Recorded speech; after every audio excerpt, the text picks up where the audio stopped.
Population aging.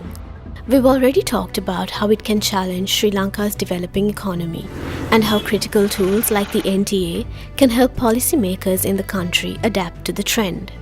But what does adapting to population aging look like from a working adult's point of view? The labour sector in Sri Lanka at this moment affected by the COVID due to the pandemic, and the labour force in the year 2021 and compared to the previous, we have several issues in Sri Lanka, and the population, depending on the population growth, our labour force is affecting. Here's a general idea of how Sri Lanka's NTA analysis describes the country's economic life cycle. As an individual journeys from birth to their mid-20s, their consumption of economic resources is considerably higher than what they earn. However, as they progress through their professional years, they earn significantly more income than they consume, generating a surplus in economic resources.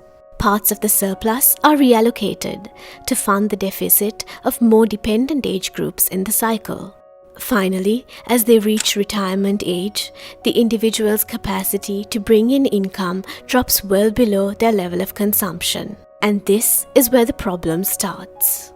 Estimation reveal that the aging population is increasing now, and the younger ones in the childs also reducing the growth, and that will be affected to the labour market. Based on the aging population, we expected the labour force will reduce in Sri Lanka. As a result of these changes, the surplus vital to funding the life cycle deficit will become increasingly inadequate and will put immense pressure on both the government and the workforce to generate more revenue. To avoid this predicament, it is critical that working adults today make financial decisions that will help sustain them as well as those who depend on them in the long run.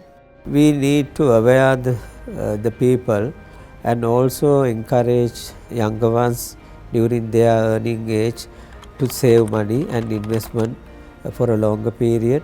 Government has to encourage locally to invest their income or the assets for the more income generation activities and the more income for the future benefits.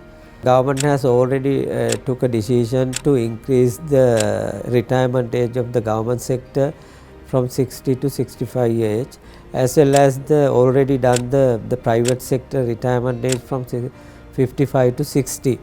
That will support for the aging population.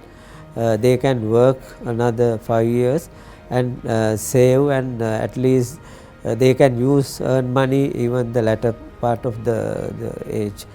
This accumulation of wealth could not only help Sri Lanka's workforce become more financially independent in old age, but also boost economic growth and help people of all ages adapt to population aging.